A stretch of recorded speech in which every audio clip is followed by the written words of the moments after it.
What is up, everybody? Welcome back to NFL Turf Talk live here on DSM Media. Week 2 recap. Underdogs run wild all throughout the Sunday slate. 2 crazy, enormous late game comebacks, or 3, I should say. That much more, plus Bills-Titans preview heading into tonight's Monday night doubleheader when we are back in 30 seconds. One-on-one. Fleming flares out to the right. Caught over the middle. And He's at the 45. Are you kidding? Oh, he's going to go. Oh, Brady gets hit. The ball is out. And Philadelphia has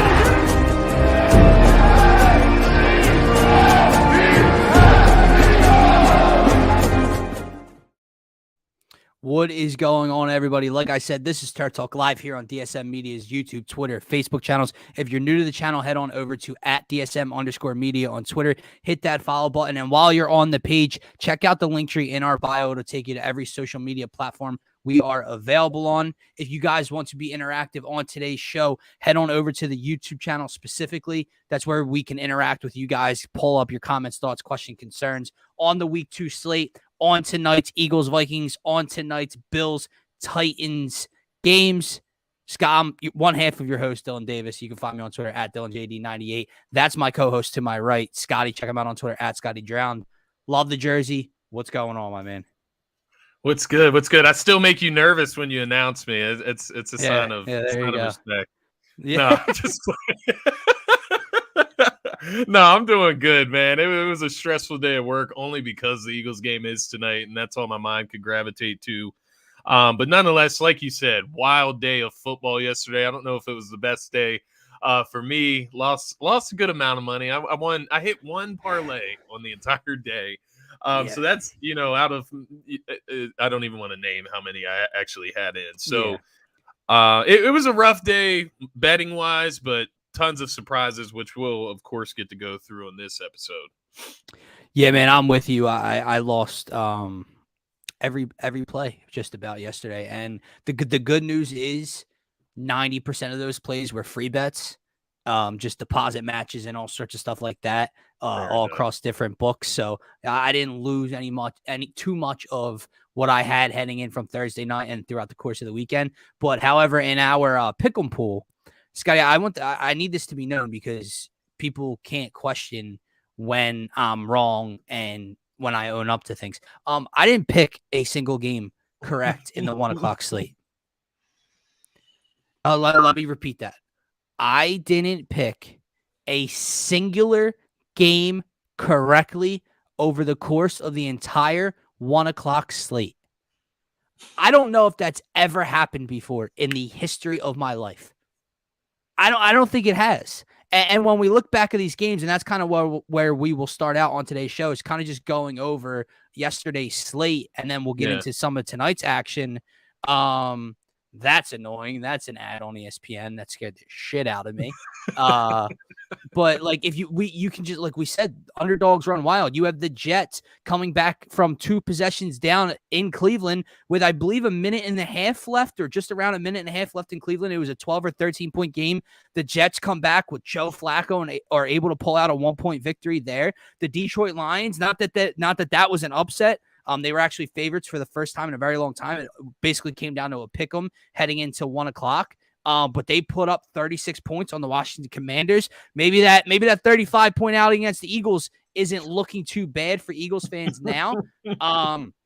Again, not really an upset, but you have the New York Football Giants starting out 2-0 and really limiting Christian McCaffrey and Baker Mayfield and the Carolina Panthers. You have the Indianapolis Colts, brother. That's going to be a large part of today's show, because you said yesterday, if the Colts do not get the job done, if the Colts lose to Jacksonville today, it is time to have a conversation about that team. And Scotty, it's time. They lose 24 to zilch. They get shut out in Jacksonville. The Miami Dolphins. Oh my God. Tua Tagovailoa. All-star. Oh my goodness. Tyreek Hill, Jalen Waddle, the speed kills. They come back down from 35-21 in the fourth quarter and take down Lamar and the Ravens in Baltimore. I'm not done yet. The Atlanta Falcons, the Rams win. The Atlanta Falcons almost come back and have a chance to beat the Rams in LA at the end of that one when it was 31-10. Cooper Rush and the Dallas Cowboys pull out a victory and drop Joe Burrow and the Cincinnati Bengals to 0-2 on the year. Hold on, not done. The Arizona Cardinals trail 23-0 in the second half against the Las Vegas Raiders. The fans are popping champagne bottles in the crowd. They come back and win one in overtime on probably the craziest fashion throughout the first 2 weeks of the NFL season with a fumble recovery, scoop, and score. Dude, the list goes on and on. It's a wonder why I had 0 wins yesterday in the 1 o'clock slate. That was unbelievable. It was by far I texted you this. I texted many people. It was the weirdest feeling Sunday I could remember in quite some time. Like, just none of it. It didn't feel like real life. I'm reclining. I'm like, man, I no devastation today, right? Like the Eagles don't play that. They can't ruin my day. I get to sit back and just enjoy football. Lucky for me, I just get killed on every other game. And it was just a very weird day, man. It's been a weird season, man. You know, I texted you, I think at like halftime of those 1 p.m. games, like just like pissed about DeAndre Swift. I'm just sitting there watching the Lions like torch the Commanders, and DeAndre Swift has like 3 carries. And you know, it's been a weird season nonetheless. And I'm with you as far as the disappointment. The only parlay that I had hit yesterday was actually from that Rams and Falcons game, where I just laid a little bit of faith on the Rams. Luckily, I didn't take the cover as part of it, but I had Cooper Kupp anytime touchdown. I went with the Cooper Kupp. You can't go wrong with that. Yeah. That's like your safety net. But I had Cooper Kupp over 100 yards receiving, Allen Robinson over 45 yards receiving, Matthew Stafford over 254, and LA Rams over 26 points. So that one is the only one that hit. That was the only one I got right. And of course, it didn't include a winner or a loser. So that may be part of it. But it was rough, man. Which one do you want to get into first? Yeah, I was just going to say that to you. Well, obviously, let's start with the 1 o'clock slate. And let's start with the biggest flop to me to start this year. And the story that we have to talk about, and that is Matt Ryan and the Indianapolis Colts. Like I said, they get dropped by the Jacksonville Jaguars 24-0. And Scotty, the problem is it's not that they lost one game. It's not they lost to the Jacksonville Jaguars. It is the fact that you tied the Houston Texans in week 1. So I'm confused. If you're a Colts fan, if you're a member of that organization, if you're Matt Ryan, if you're anybody within that realm of the Indianapolis Colts, you have to be on your heels in the first 2 games because the schedule's not going to get easier. Guys, you are 0-1-1 against the Houston Texans and the Jacksonville Jaguars. They are 2 of the bottom 7 teams in the league. Division, right? You're basically 0-2 essentially in your own division when you're supposed to be the crown jewel of your division right now. I'm not going to compare because obviously we know that the QB that was moved on from lost in pretty bad fashion yesterday on the road to the Detroit Lions. So it's not like, oh, he's 2-0. Haha, told you so. But the numbers have been really good for him. It was all his fault. You know, you bring in the veteran Matt Ryan. Matt Ryan looks lost. Matt Ryan looks like how people spoke on James Harden later in the season here in Philadelphia. He's washed. He's cooked. He actually looks that way, dude. He's looks horrible. Yeah, I saw a lot of that game on the red zone. He was really bad. There were people trying to tell us that Matt Ryan was better than Carson Wentz. Stop it. He's cooked. Stop it. Matt Ryan is cooked. And the fact that Jonathan Taylor, because the game got so out of hand. Actually, the problem is the game really wasn't out of hand, Scotty. It was 17-0 at halftime. Can't get any Jonathan Taylor got 9 carries. You didn't find a way to implement him into this game plan at all to kind of keep the ball on I'm pretty sure now my app could have been messed up. At one point on my phone, it said the Colts had 4th and 52. I have no idea if there's any validity to that because sometimes this app messes up. But I had 4th and 52 on my phone. It wouldn't surprise me. Put it that way. Man, that was a terrible display, and you know we talked about it yesterday. If And it happened. And it happened on full front. There was no secrets. There's no excuses to go to at this point. I think what we have to come to the conclusion of is that the Colts just aren't that good. Like, they're not that good. And Matt Ryan did not make them better. It probably made them worse, them not being that good last year when they missed the playoffs with Carson Wentz. And so if I'm a Colts fan, I'm worried, man. You could argue that the Colts have been the worst team in the NFL throughout the first 2 weeks. The most underweight. Yeah, literally. yeah. They have put out that is the worst performance by far throughout the first 2 weeks. You talk about scoring 0 points, and then, at least the Texans, they come out yesterday and they play the Denver Broncos tough. Denver isn't obviously no slouch, right? We've been talking about Denver a lot. The Texans come out there, hold them to 16 points. They put up, it's only a 7-point victory for the Denver Broncos, who some think can win the Super Bowl, for God's sake. So the Texans tied them, and then they looked better the next week in reality. So, like, I don't know. I it almost makes me want to lob the question to you. Like, who is the best team in the AFC South? Is it the Jacksonville Jaguars? I guess we'll find out tonight with the Titans. Like, see what they're going to lose to the Bills. For the time being, yes. Obviously, with the way the Colts look, I have no faith in saying Indy. If I'm talking about the Titans tonight, they blew a game against the Giants at home last week. Yeah. And like you said, the game hasn't been played yet.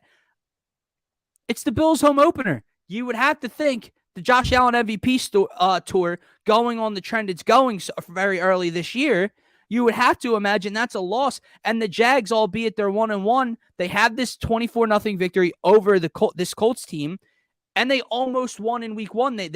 Carson Wentz had to come from behind in Washington to beat the Jags. So the Jags are a touchdown away from starting 2-0 with a beatdown on a divisional rival in Indianapolis. Yes, they have to be. And not that that's saying much, but we talked about them this offseason. They were interesting, right? You bring in Doug Peterson, maybe that little that young QB whisperer, right? Trevor Lawrence, looking for him to take a step. You go out, you address the offensive line. You go out, you pay Christian Kirk, who, by the way, has been balling out the first 2 weeks in Jacksonville. You go out, you bring in Evan Ingram. You have James Robinson and Travis Etienne. I mean, damn, man, like they're okay for the time being. So yeah, there's definitely trouble in Indy. James I'm not going to get. Looks like he's back. I'm not going to get too far down the rabbit hole, man. If I can come out here and tell everybody how stupid I was yesterday throughout the 1 o'clock slate, some people need to be able to admit when they're wrong as well, and just please admit you were wrong when you said Matt Ryan was the person to take the step over Carson Wentz, and it was Wentz's fault, and Wentz is trash. Just admit when you were wrong. I'm not saying Carson Wentz is the top quarterback in this league anymore. He's not. I'm not saying he's the top 15 quarterback in this league. He's not. But to say that 35, 36-year-old Matt Ryan was the guy over him to come in and propel this team, and Wentz was the only detractor in week 18 versus Jacksonville, that was pretty stupid. And I think you're seeing that very early on here in the season.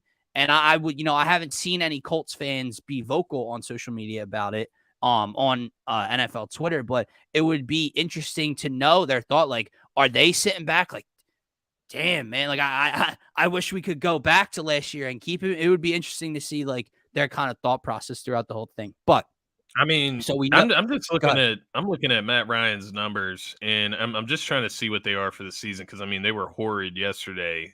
0 touchdowns, 3 interceptions. 1 touchdown, 4 interceptions. So, I mean, 31.3 QBR. He's ranked 28th in the league. And that would be about right in my mind, maybe even worse than 28th in the league. So, they're in trouble, to say the least. You drop 1 against the Jags, you tie against the Texans. There's not a lot of hope that you could have for this team. Now, you get Michael Pittman Jr. back, you get Alec Pierce, you get Shaquille Leonard, right? You get all them back. You hope that makes the difference. But does that make the difference between, beating the Texans and the Jags and then going on to make the playoffs? I don't know that does. So I'm out on the Colts. I'm out on the Colts early. For sure, man. They entered week 1 at number 10 in my top 10 power rankings. They dropped out of the top 10 heading into week 2, and they've dropped way, way down from wherever that spot would have been. I'll have to see where I put them heading into week 3, man. But let's just talk about the guy they moved on from, and let's get into the Lions-Commanders game. So the Lions win at home against the Washington Commanders 36-27. This one was a rout, 22-0 in the first half. Commanders start to gain some life offensively in the second half, start to make a comeback, but ultimately it is not enough. Amon-Ra St. Brown, have yourself a day. DeAndre Swift finds the end zone even on limited usage. And like I said, to kind of start the show, as an Eagles fan who witnessed firsthand, can you believe they gave up 35 to the stinking line? Well, maybe the lines are a little better, and specifically their offense is a little better than we were kind of expecting or giving credit to after this win. So another kind of weird game. Obviously, you picked this one correct. You had the Lions. I had the Commanders. So now Dill's 0-2 to start the 1 o'clock slate here, obviously. But that was, that was more or less the way the Lions played us and where I think the Eagles are compared to the Commanders. And that was the way I came to that conclusion yesterday. And I think it went full force yesterday. Detroit really showed that, quite honestly, they can put up points with the best of them in my eyes. Yeah. Like, they have weapons on offense. I mean, Amon-Ra St. Brown, he scored against us. DeAndre Swift scored against us. But they didn't score like they scored against the DC Commanders. And I mean, Amon-Ra St. Brown, that dude, I mean, he took over the game. Rushing yards, he went up over 200 total yards. He had to have 116 receiving yards, 68 rushing yards on 2 carries. He had 2 touchdowns. And then Swift, he only touched the ball 7 times. He had over 80 plus all-purpose yards and a touchdown. So I mean, Jared Goff looked good yesterday. And then their pass rusher, Aiden Hutchinson, that second pick in the draft, had 3 sacks yesterday, forced a safety on Carson Wentz. I mean, they got some good looking stuff to move forward with. And if you're a Lions fan, I mean, that first week loss was rough, I'm sure, to storm back like that and then still lose, but it's a good start to the season nonetheless for Detroit. Yeah, man, I look at it kind of on the opposite end. Well, clearly it's a very good start for Detroit. And, the question mark is, how real is this offense? Like, how long offensively and defensively, you can tell they take on the personality of the head coach. And we know from press conferences and Hard Knocks and video what Dan Campbell represents and how he is and what his personality is, and use that aggressiveness and that ferociousness. They play with that, right? Yeah. Is that sustainable over the course of an entire season? It's very easy to do that at home week 1 and 2. What happens when you go on the road and now you're 2-5 and maybe they're not so bought into that rah bite your ear off type of personality, right? Yeah. So I don't know how sustainable that is. And you look at it reversely with the Commanders. They start off the season 1-1, obviously got blanked in the first half. But again, I'll bring the conversation back to him for just 30 seconds. Carson Wentz was 30 of 46 for 337 and 3 touchdowns. I don't know, man. So I know they lost the game. I know their defense got shelled. They still don't have Chase Young back. But I just feel like after that loss, everyone was like, okay, we're back to the Eagles having no competition for the NFC East, with Dak being out. And, we thought Washington, but they lost. So if he continues to put up these type of numbers, and I think he has the most 20 plus yard completions in the league through 2 weeks so far. If he continues to play it this way with Ron Rivera, and when that defense starts to get healthy, the Commanders will still be in the conversation. So I don't want people to get this idea that, the Lions beat them, so the Commanders are cooked, they're out of the conversation. I don't think they were really ever in the conversation to maybe win the division, but they will be a thorn in our side. And going into Washington next week is not going to be a cupcake walk like maybe we thought 2 weeks ago.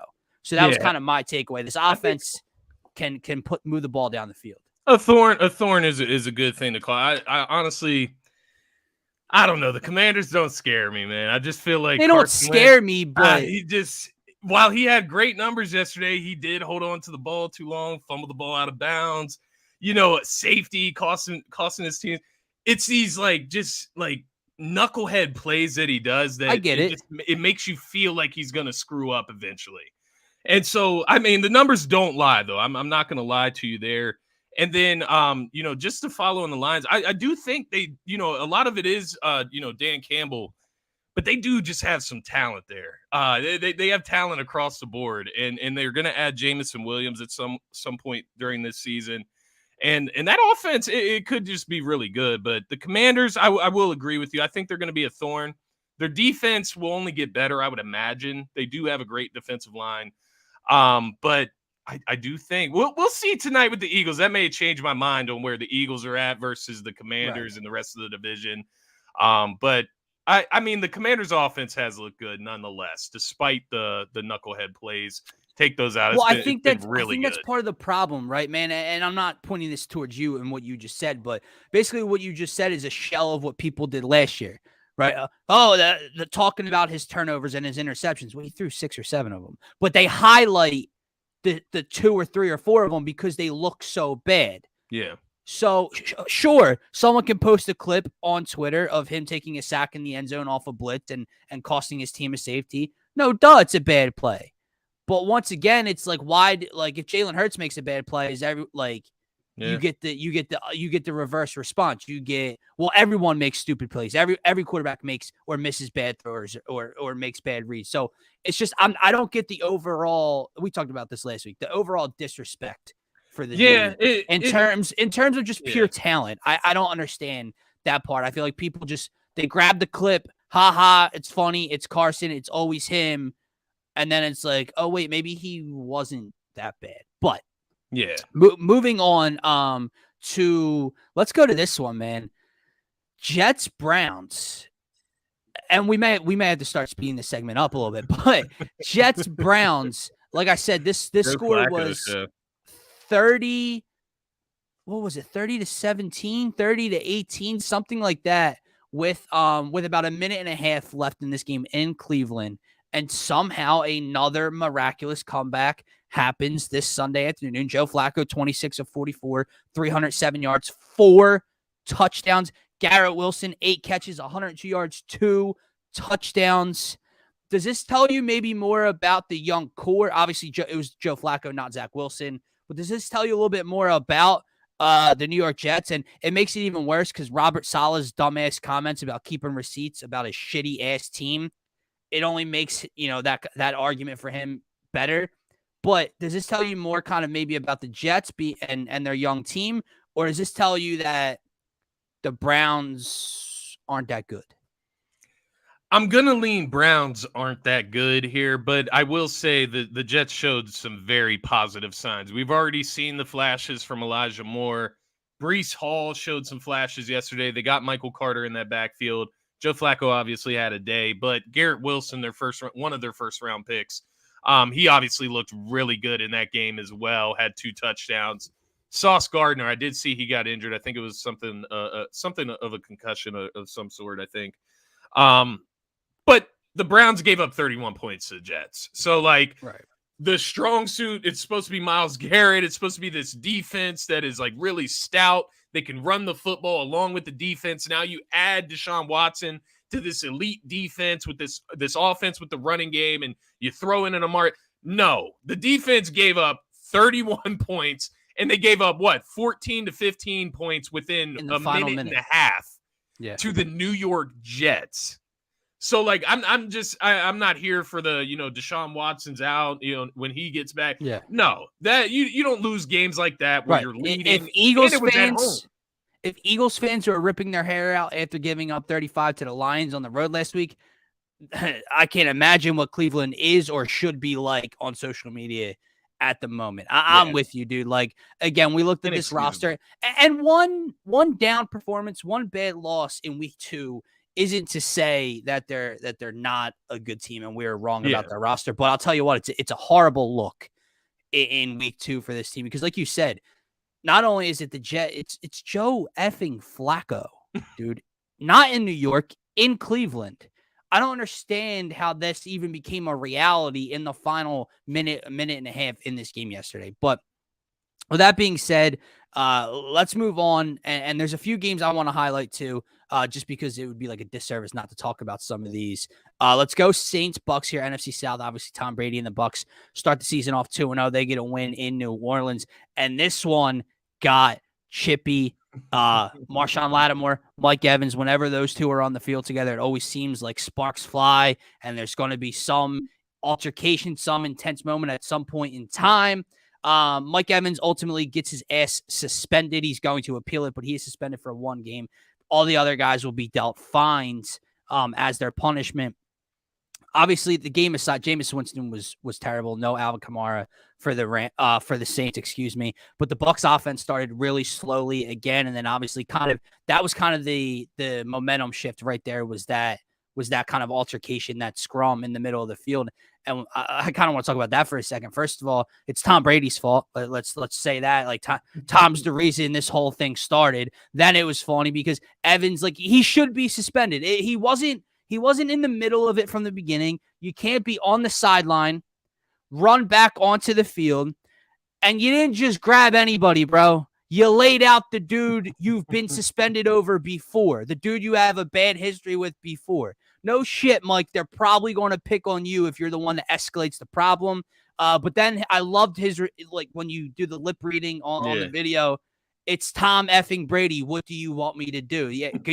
He's protecting his quarterback. He's protecting his GOAT, man, right? Even if Tom was maybe in the wrong for it. But the whole thing was funny, but it was the turning point for Tampa Bay and New Orleans. I remember in the Kansas City Buccaneers Super Bowl 2 years ago when the Honey Badger started to chirp Tom early on, and it's like, yo, what are you doing? You don't give someone like that, you don't give the greatest of all time more fuel. Yeah. And you don't light that fire. And it felt like that kind of lit the fire for Tom, and he drops a dime, I think, to Perryman in the back of the end zone. They ultimately win the game on a pick 6. But yeah, man, that game was probably one of the more storyline entertaining moments of all Sunday. Nah, no, for sure. And I thought it was funny because the Bucks, they got some guys there that I just wouldn't mess with, man. Between Leonard Fournette and Mike Evans, I'm not messing with those guys. Those are two guys I wouldn't pick a fight with. But Marshawn Lattimore, he's about it. I see it from both ends. It was obviously, Tom Brady was getting frustrated out there. He was throwing his iPad or whatever on the sideline, throwing the clipboard and stuff. Saints always are able to get in his head. They're a hard-nosed defense. They play a little chippy, a little dirty, may I say it. And it gets to teams, and you saw that yesterday. But Mike Evans, I think it's easy to say he ain't no bitch, man. He's not gonna let you mess with Tom Brady. Oh, he's not at all. I'm not listening. I'm not. I feel it was a dumb move. Yeah, that's the word, bro. Like, there should be no surprise that he's suspended. That's my point. Yeah. Like, not at all. Yeah. He's the antagonizer in that situation. Right. He like elevated that. He was the escalator. You escalated what was just back and forth. Obviously Lattimore got physical for half a second, but what is going on, man? We're gonna get to that game in a little bit, but if you're heading out, I don't know where you are. I believe Scotty and I are both leaning Rams in this one. Bills in this one over the Tennessee Titans. However, I think it's a closer game than the line indicates. If you go back to last year, the way Derrick Henry ran wild over this Buffalo Bills defense, still missing Tre'Davious White. I believe Ed Oliver is out. No Gabe Davis tonight for the Buffalo Bills, but I'm still going to lean Bills. It's their home opener. The NFL Live crew was down there like that. Bills Mafia was running wild. I don't know if it's as wild as Eagles Nation, but it was right there. I don't know if it was going on as hell of a double header of home openers when you're talking about Buffalo. I know, right? But I was thinking the same thing, like two wild ass fan bases. And the crazy thing, and we'll talk about on the pregame show, guys, come hang out with us right around probably 7:30 for DSM pregame live Eagles Vikings preview. But there was a dude there last night parked outside of the gate smoking a pig.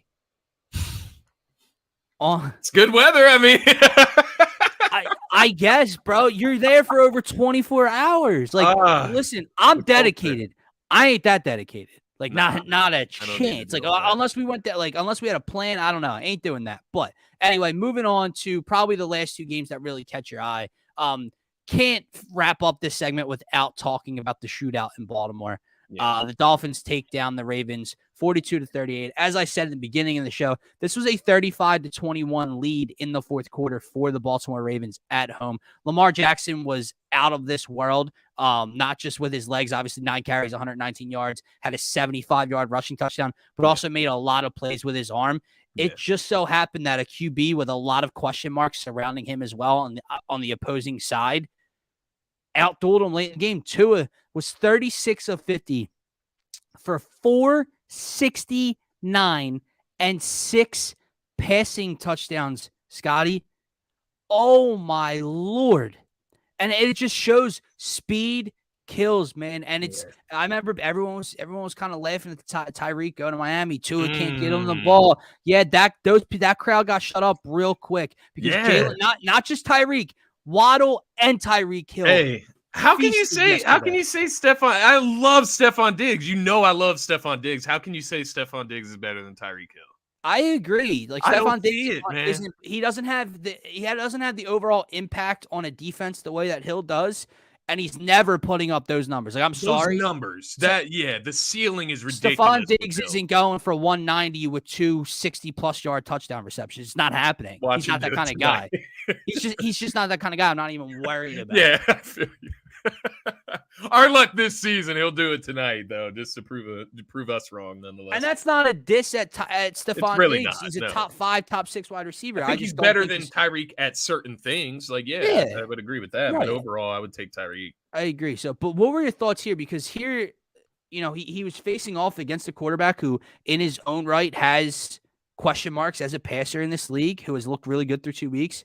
And then, obviously, as Eagles fans, he's the situation and the play type, the skill is identical to the quarterback situation we're looking at.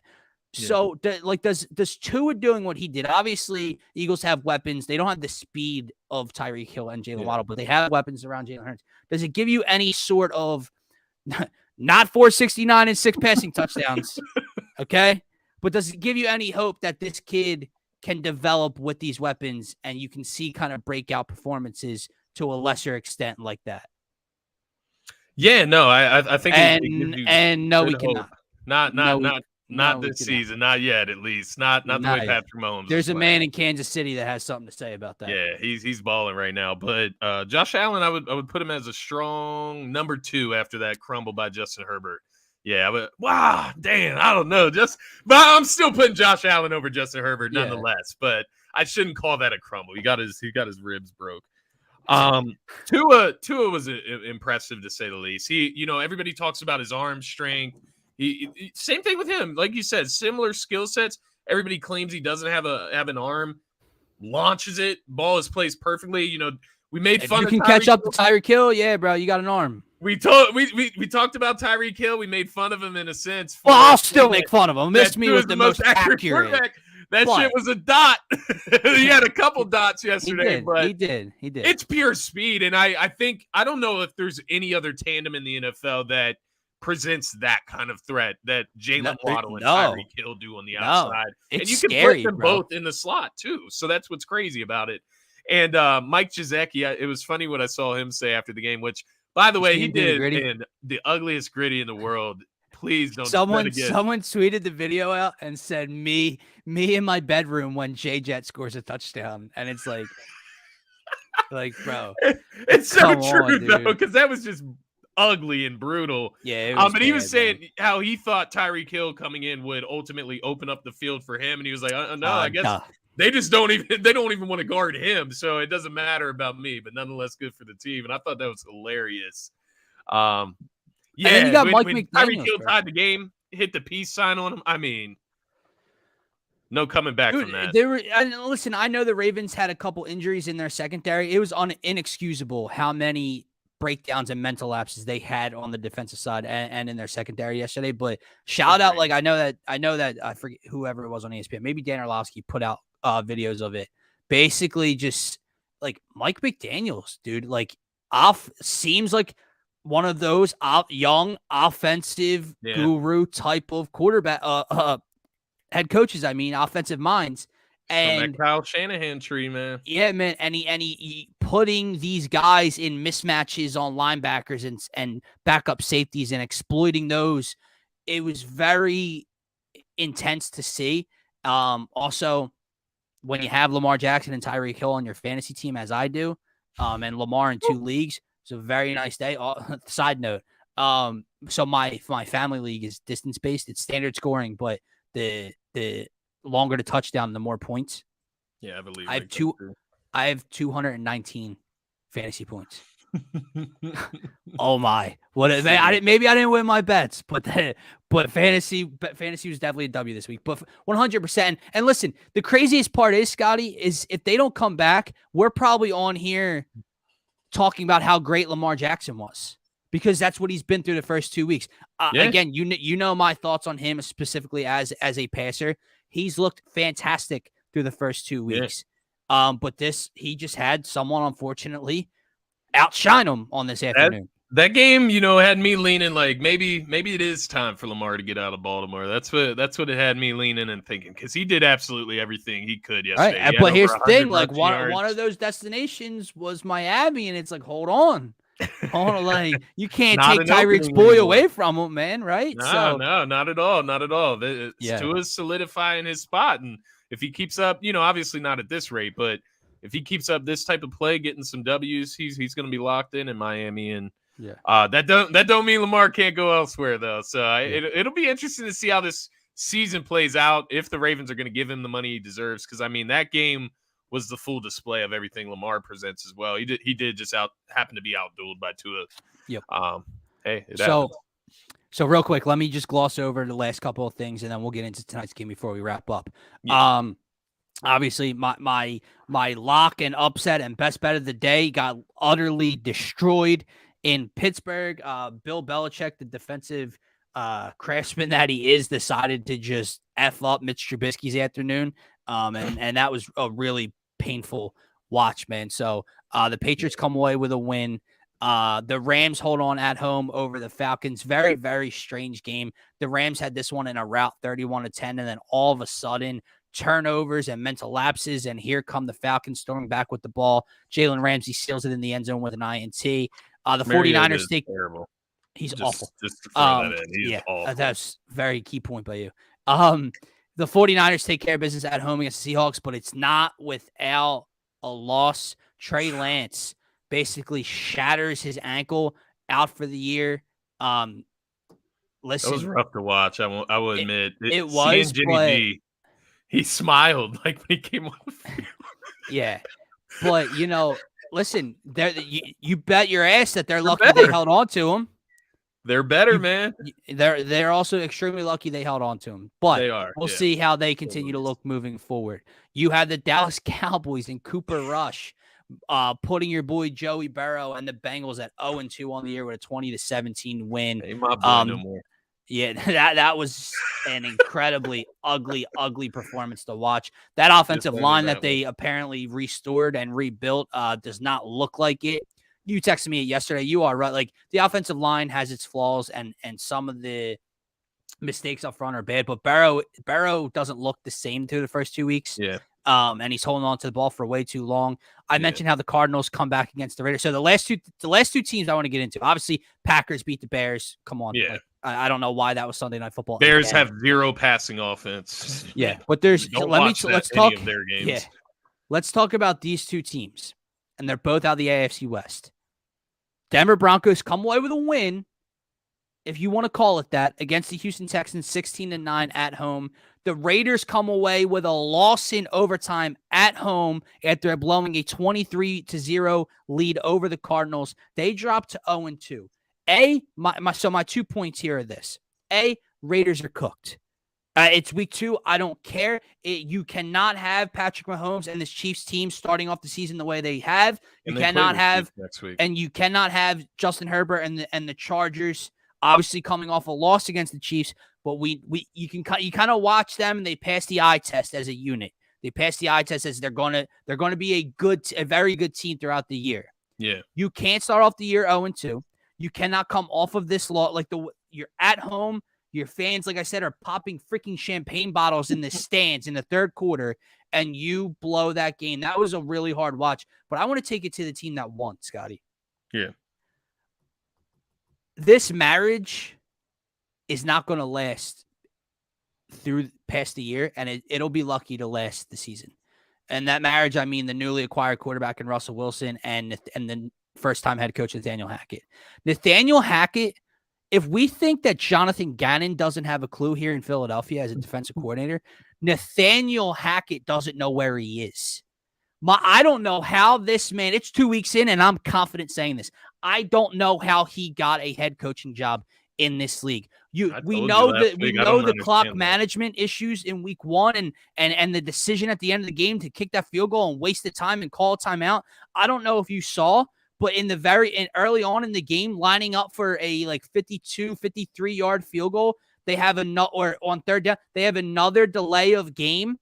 So they have to then punt the ball. And then not only did they punt, which they obviously was a 5 yards further for a field goal attempt, but the attempt would have only been a 57, 56-yarder. So you won't attempt a 57-yarder at home in Mile High with this kicker, but you were confident enough in him to nail a 65, 64-yarder on the road last Monday night. Makes zero sense to me. He doesn't have a clue. Russell Wilson, Jerry Jeudy goes down. Cortland Sutton got banged up. Russell Wilson was 14 of 31 for 219 yesterday, man.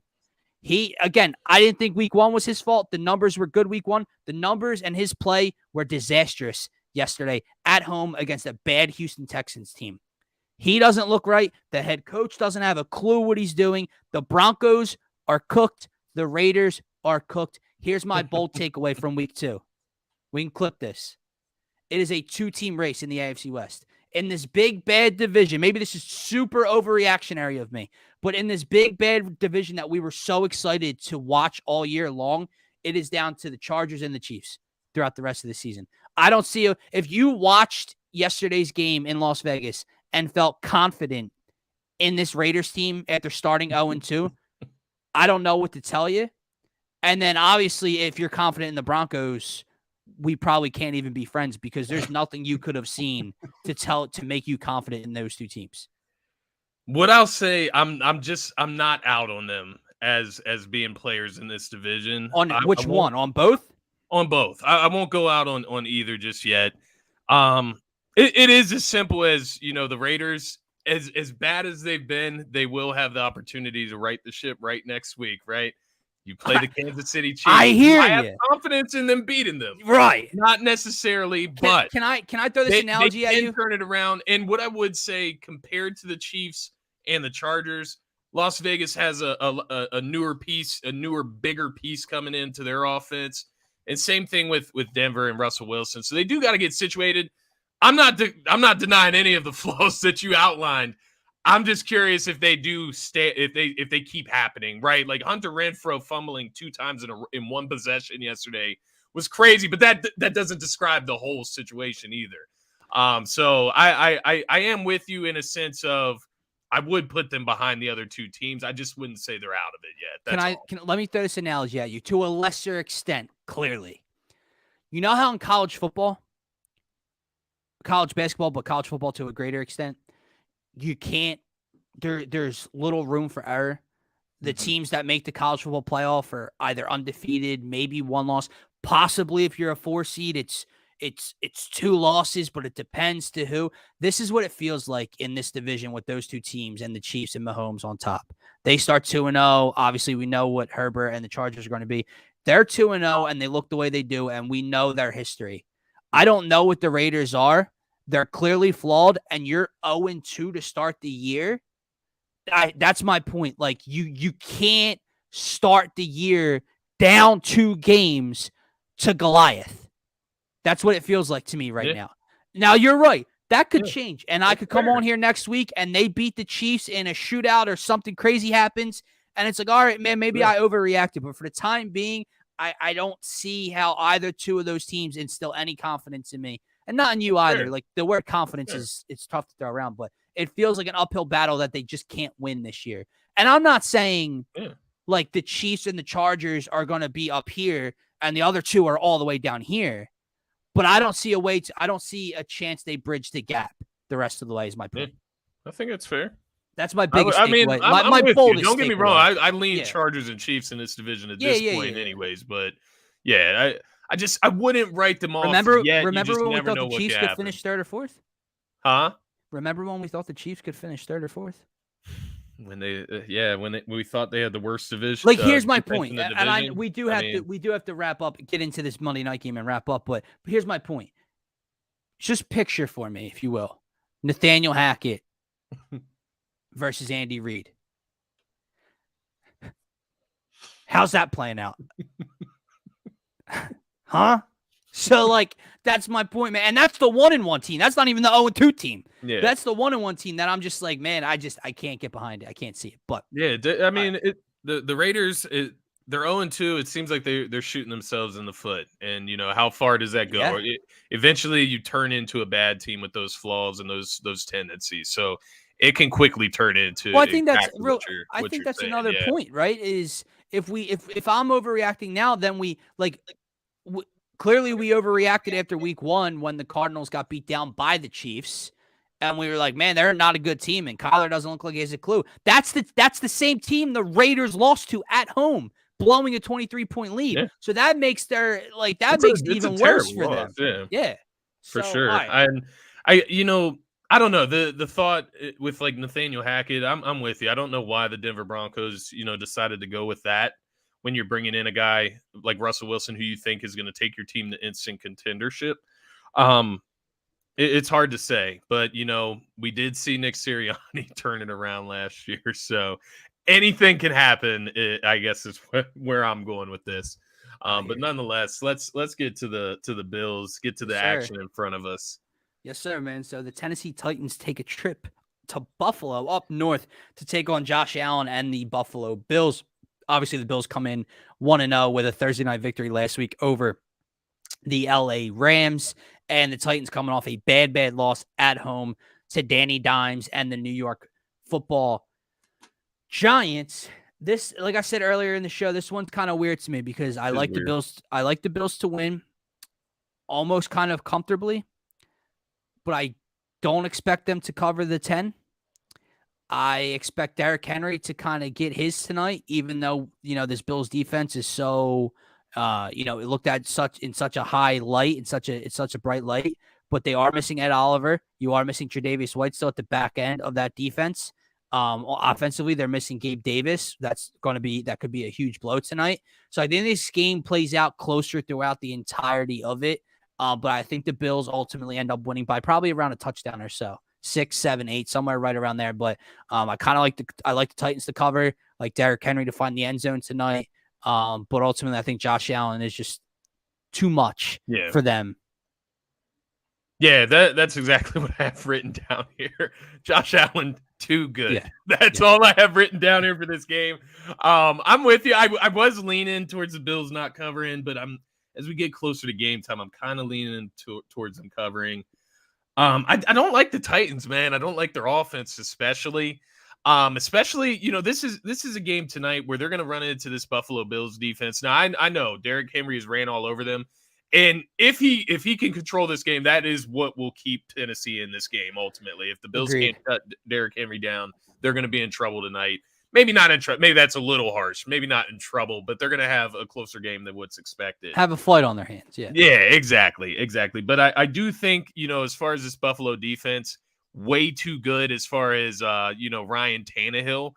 And this would be one of those games where they're going to really, really, really miss A.J. Brown. They already miss him. They're going to miss him heavily in a game like this because they're not going to have that spectacular wideout to bail them out of situations like tonight and keep them in games as well. I am definitely going with the Bills in this game to cover. That is the decision. That's the kicker. I'm gonna go with them to cover. I'm gonna go with them to cover with the 10-point spread, but there is a chance. I do think there is a world where it can be a much closer game.